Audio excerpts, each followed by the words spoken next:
Bueno, muchachos, vamos a empezar con el webinar. Ya es hora, lo prometido es deuda, así que vamos a ver el primer tema que está aquí. Y creo que todos lo pueden ver. Vamos a ver la dosificación pediátrica. Y hoy de quien les habla yo, slash farmacotips, slash Javier Flores. Entonces, espero que les guste el tema. Es un tema bastante importante, como ya sabrán. Muchos de ustedes, a mí me gusta bastante lo que es la parte de pediatría. Entonces, vamos a ver todo lo que se pueda. Y ya están programadas cada una de las charlas con el orden de cada uno de los expositores. Estoy probando un nuevo sistema en el cual este nuevo sistema permite que todos se vayan conectando como que de manera simultánea. Así que si se dan cuenta, entre los otros videos, los webinars, lo que hago está como que sectorizado por tema. En cambio en este va a estar todo en un solo video, pero voy a cortarlo en YouTube como que para que salgan los cuadritos ahí de aquí empieza tal tema, aquí está tal tema, porque es un poco más práctico para no estar cortando interrupción y mandando nuevos links, cosa que la gente que se quiera conectar se va a mantener en el mismo link. No sé si me cachen la idea. Entonces, estoy confirmando nomás que se esté transmitiendo desde la página. Me dice si se escucha, para estar claros. Ah, perfecto. Entonces ya estamos. A ver, entonces lo que vamos a hablar el día de hoy es básicamente dosificación pediátrica por mí, Farmacotips o Javier Flores. Entonces primero tenemos que dejar claro qué es un paciente pediátrico y cuál es un paciente adulto. Entonces, como sabrán, muchos de ustedes ya no son niñitos, entonces un paciente pediátrico es esto, ¿sí? Esa bola mórbida, esos cachetes obesos, ese chiquito que tiene todas las esperanzas de la vida en sus ojos. O se trata de que eso parezca. O puede ser este pacientito acá como que ya lo logró, pasó la primaria. Chévere, entonces estás entre sus 11, 12, máximo ya si fuiste Gil y te quedaste en la escuela, tus 13 años. O por ese motivo, no hay que juzgar nunca a nadie. Entonces, estos son pacientes pediátricos, pacientes que sean menores de 15 años y hasta 16 se los acepta como que por amor a la camiseta y por esa persona, pero ya sus cuestiones endocrinológicas y fisiológicas han cambiado, entonces no compete el pediatra manejar este tipo de pacientes. Esto claramente no es un paciente pediátrico, se dan cuenta ya tiene la vida por delante, destruida, tiene su cara de, ¿no? Y consume alcohol. Eso está muy mal, no tiene que consumir alcohol. Entonces, básicamente, ¿qué es la dosificación pediátrica? Esta parte de textos es más para ustedes, pero en realidad tienen que escuchar todo lo que digo. La definición como tal es ver en poblaciones etarias se observan diferencias a nivel de la farmacocinética y la farmacodinamia. Es decir, que los procesos por los cuales pasa un fármaco al momento de ser ingerido cambian por los diferentes procesos fisiológicos diferentes al adulto y del niño. Por ejemplo, a nivel del hígado, por ejemplo, a nivel renal, y vamos a ver cómo esto afecta en largo plazo. La farmacodinamia y farmacocinética, como bien sabrán, la farmacocinética es el efecto del cuerpo en el fármaco, mientras que la farmacodinamia es el efecto del fármaco en el cuerpo. La farmacocinética está compuesta por tres partes, como sabrán es el LATME. Entonces aquí tienen la imagen bien perfecta y bien hecha. Voy a cambiar a puntero. Entonces aquí tenemos la imagen bien perfecta y bien hecha en la que dice farmacocinética, lo que el cuerpo le hace al fármaco, mientras que la dinamia es lo que el fármaco le hace al cuerpo. Para claro esto, por ejemplo, ustedes consumen, me invento, un paracetamol. Entonces el efecto del fármaco va a ser antipirético y analgésico. Eso es lo que va a manifestar el paciente. Se fue el dolor y bajó un poco la fiebre. Chévere. Mientras que la farmacocinética es el proceso del ATME, liberación, absorción, distribución, metabolización y eliminación. Esos cinco procesos básicamente. Entonces, desde que el fármaco es ingerido, liberado, llega al tracto digestivo y es absorbido. Del tracto digestivo es la A, absorbido, D de distribución. Tiene que ver a dónde va a ser distribuido, eso por vía extravascular o endovascular. Y un que es distribuido pasa por el hígado. Entonces, a esto le llamamos el fenómeno de primer paso. Una vez que llega al hígado, muchas de las moléculas están inactivas y se activan en el hígado. Son como profármacos, porque al momento de ser ingeridos aún no pueden hacer su acción. Tienen que ser metabolizados o activados dependiendo por el paso 1, paso 2, si se conjugan o no se conjugan, etc. Estas acciones a nivel del hígado tiene por dos tipos de enzimas, que puede ser la CYP3A4 o el citocromo P450, dependiendo el uno del otro, dependiendo de lo que queramos lograr. Y luego la eliminación igualmente puede ser por diferentes vías. Entonces aquí donde quiero aclarar algo. Muchas personas dicen, ok, si tú administras un fármaco por vía oral, ¿tiene que eliminarse sí o sí por vía fecal? No. Un fármaco puede ser administrado por la vía que tú quieras, y puede tener su vía de eliminación diferente o por porcentajes. Por ejemplo, un 80% renal, un 10% por vía de heces o gastrointestinal, un 5% por el pelo, puede ser, y un 3% por lágrimas y el resto desconocido. Entonces quiero que entiendan que cualquier cosa, desde secreciones hasta estructuras o mini estructuras como el pelo, que salgan del cuerpo pueden liberar fármacos. Es decir, nada está exento de que no haya una concentración, así sea mínima, de un fármaco que tú consumiste. Obviamente que siempre tenemos que estar pendientes de estas dos cosas, porque la farmacocinética, más que nada la parte de la eliminación es la que nos importa. Un paciente con insuficiencia renal, claramente tenemos que evitar usar fármacos que sean eliminados por vía renal, porque se van a concentrar bastante a nivel sérico.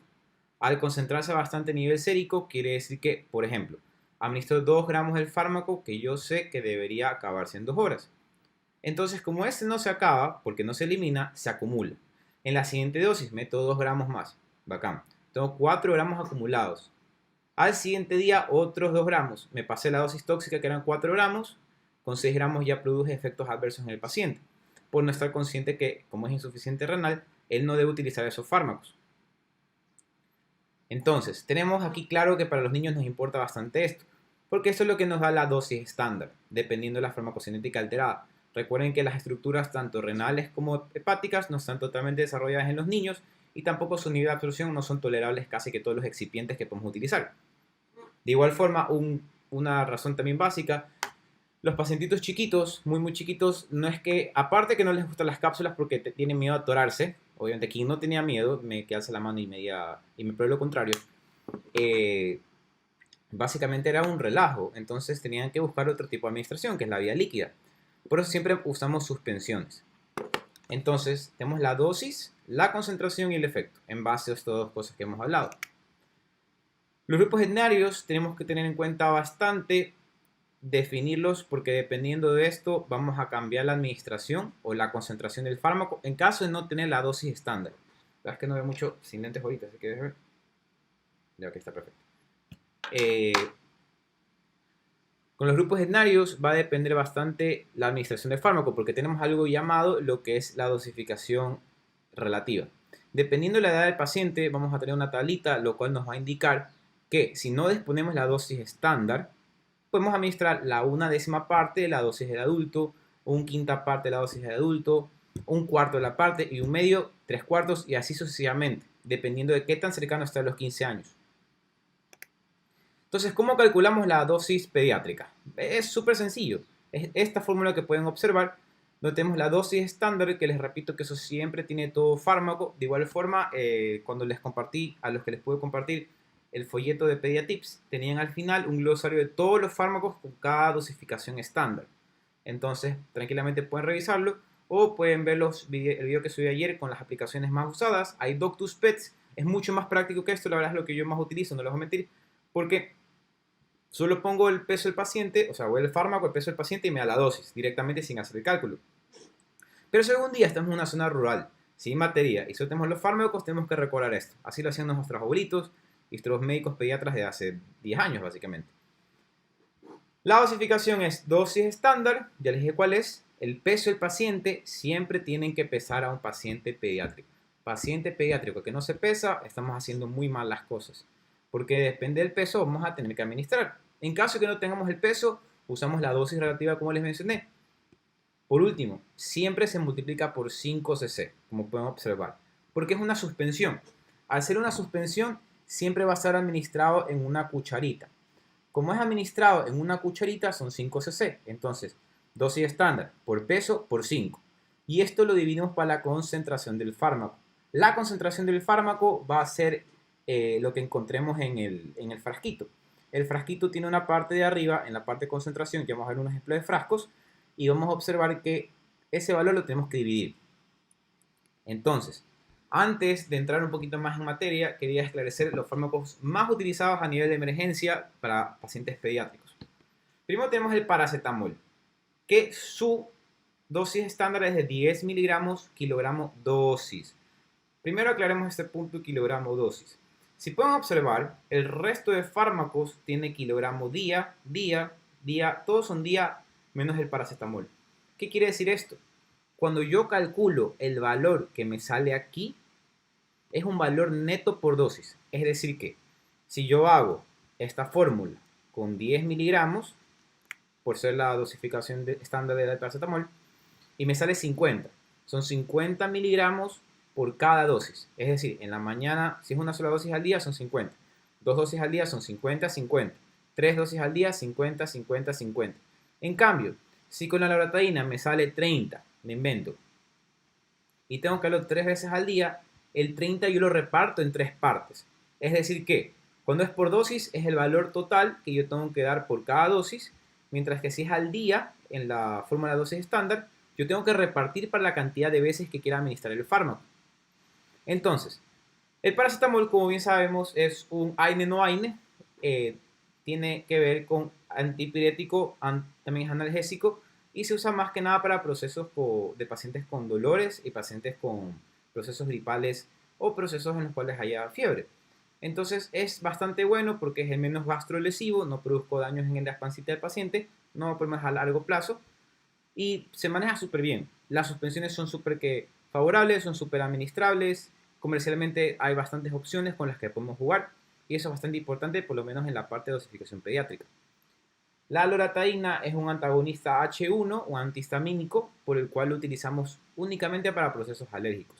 Es decir, paciente presenta prurito, un paciente presenta una dermatitis, presenta una rinitis, presenta una alergia, ok, loratadina. La loratadina se la administra una vez al día cada noche por 10 días. Ese es el cuadro de administración básico.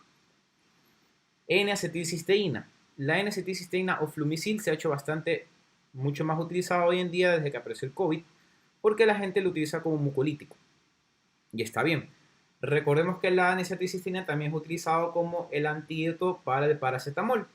Por lo tanto, podemos darnos cuenta que la N-acetilcisteína lo usamos como mucolítico, que va bastante bien. Usualmente estos 3 fármacos se utilizan juntos en procesos gripales de carácter viral. Por ejemplo, sabemos que el principal característico de cuadros virales en pacientes chiquitos es el virus sincitial respiratorio y obviamente no vamos a dar un antibiótico como los que tenemos acá abajo. Entonces, si el paciente únicamente presenta un cuadro gripal, tenemos que mejorar la sintomatología. Tenemos paracetamol para la fiebre, para el dolor, tenemos loratadina para el caso que le pique bastante o tenga proceso alérgico, que suele pasar por el rompimiento de la histamina, y por último, N-acetilcisteína para favorecer esos moquitos que le puedan salir. Entonces aquí tenemos los antibióticos que tenemos que tener en cuenta bastante para qué y qué los utilizamos. Tenemos los grupos los betalactámicos y tenemos otros grupos también, en los cuales la amoxicilina ya sabemos que es para gram positivos, cefaroxilo también es para gram positivos, cefalosporina también. Tenemos que el metronidazol en cambio se utiliza para gram negativos y anaerobios. Entonces aquí tenemos como que el cuadro básico de manejo. Recordemos que todos estos se utilizan por vía oral porque se administran 3 veces al día en este caso. Amoxi 100 miligramos kilo día, 3 veces al día dividido para 3 partes. Cefadroxilo 30 miligramos kilo día también dividido para 2 partes. Y por último el metronidazol, que este se tiene que administrar de 3 a 2 veces al día dependiendo para qué. Ahí tenemos que ponernos a ver la posología del metronidazol y dependiendo para qué lo querramos utilizar, la cantidad de veces al día. Pero generalmente la regla es 3 veces al día por 8 días. Eso no puede cambiar. Entonces, un ejemplo de cómo calcular y cómo hacer todas estas cuestiones de manejo farmacológico son muy sencillas. Tenemos entonces, el peso del paciente es de 30 kilogramos, en el ejemplo que vamos a hacer ahorita. Lo que les mencionaba previamente, tenemos entonces que el fármaco tiene una concentración de 250 miligramos en 5 cc. Entonces, si tenemos 250 miligramos en 5 cc, yo tengo que pasar esto a mi fórmula, que me quedaría algo así. Tenemos la dosis estándar, en este caso, que creo que está acá, perdón, la carboxicimina está acá, 100 miligramos. Entonces, miren, tenemos 100 miligramos por el peso del paciente que es 30, yo multiplico esto por 5, entonces me quedaría algo así como, déjenme hacerlo aquí con ustedes para que sea mucho más práctico y mucho más sencillo para todos. Entonces, tenemos que la dosis estándar es 100 miligramos. Entonces, uy, me perdona mi super miligrama. Entonces son 100 miligramos, que multiplica al peso del paciente que son 30 kilos, obviamente. Pero como aquí recuerden que es 30 miligramos kilo, y esto básicamente también es kilo, estas dos se cancelan, y solo me queda el 30 por el 100. Esto que multiplica por 5, porque son los 5 cc de administración, y esto yo procedo a dividir para la concentración del medicamento, que son 250 miligramos. Entonces yo pongo 250 miligramos. Entonces, miligramo con miligramo. Entonces yo multiplico 100 por 30 por 5. 100 por 30 es 3000. Por 5, 15.000. Y eso dividido para 250. Por lo tanto me salen 60 cc que administrar. Ahora, recuerden que eso tiene que repartirse en ¿cuántas dosis? En 3 dosis. Entonces yo digo, ok, 60 cc es en un día. Y la administración son 3 veces al día. Entonces es mucho más sencillo. Divido esto en 3 partes. 20 cc PIB. Es decir, en la mañana, en la tarde y en la noche. Ahora, básicamente, para recalcar lo que hemos hablado, aquí tenemos la fórmula, como pueden observar, y ten en cuenta que si es por dosis o si es por día. En el caso anterior fue por día, pero si fuese el caso del paracetamol, yo sé que tiene que darse el valor que previamente mencioné. Digamos que hubiese sido paracetamol. Entonces me hubiese salido aquí por dosis. Entonces lo voy a hacer acá. Es que fuese el paracetamol. Entonces si fuese el paracetamol, yo repuesto la regla y en vez de ser 100 miligramos, tengo que usar 10 miligramos. Entonces digo, 10 por 30 por 5 es 1500. Dividido para 200, perdón, para 150, que es el paracetamol, la concentración, 10. Entonces yo tendría que dar 10 cc TIP, es decir, 3 veces al día, por 5 días. El paracetamol no lo usamos más de 5 días para no freírle el hígado al niñito y poder manejar las cosas de una forma correcta. Entonces, cualquier duda que tengan pueden hacerla en este momento y yo con gusto se las voy a responder para poder ser más a menos y avanzar un poquito más con este tema. Ups, fallas técnicas. En fin, entonces hagan sus preguntas para poder continuar e ir con la parte de insulina. Exactamente a las 4 de la tarde.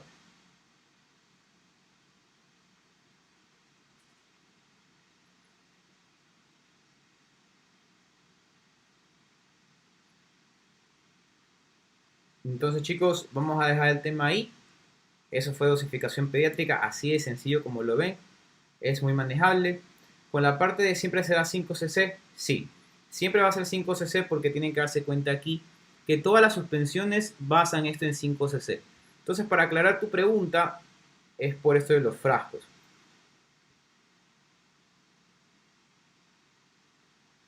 Tenemos entonces, el frasco siempre va a tener una concentración de 250 miligramos en 5 cc. Significa que en esta parte de aquí, en esta porción del líquido, hay 5 cc. Entonces, yo sé que en esta parte de los 5 cc tengo que utilizar cambiado los 5 miligramos, es decir, 250 miligramos. Igualmente las otras suspensiones son 5 miligramos, perdón, 5 cc, y va a tener la concentración que especifique el frasquito. Entonces, de forma más simple, porque siento que los mareé por estar leyendo las preguntas. El frasco siempre va a ser una cantidad. Por ejemplo, este no alcanzo a ver cuánto es, pero imaginemos que es de 100 cc el frasco. En esta parte hay 5 cc. La concentración está referida en esta parte de 5 cc porque es mucho más fácil calcular la dosificación estándar. Ahora, la otra pregunta dice, por ejemplo, la faringitis era de 45 miligramos, otitis 90. Claro, o sea, lo que tenemos que saber, tú estás más hablando de amoxiclav ahí, más que nada, porque la combinación que se usa para otitis y para faringitis es amoxiclavulánico. Recordemos que la presentación va a variar y por eso les decía al inicio, va a depender también de lo que queramos tratar, y eso lo dije al principio, me acuerdo. Entonces ahí cuando veamos la dosis estándar que está en el texto de Pediatips o en la página de iDoctus, en la aplicación que les dije que yo utilizo, también les va a mencionar dependiendo de lo que queramos utilizar.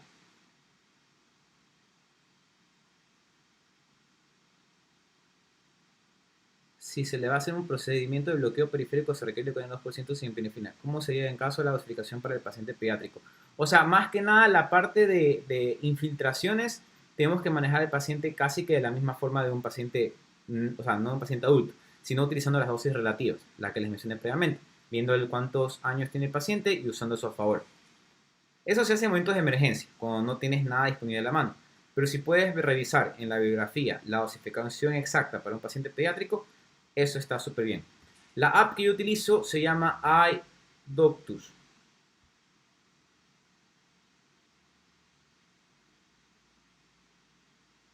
iDoctus va a encontrar todas las dosificaciones que necesiten y los van a salvar de todo lo malo.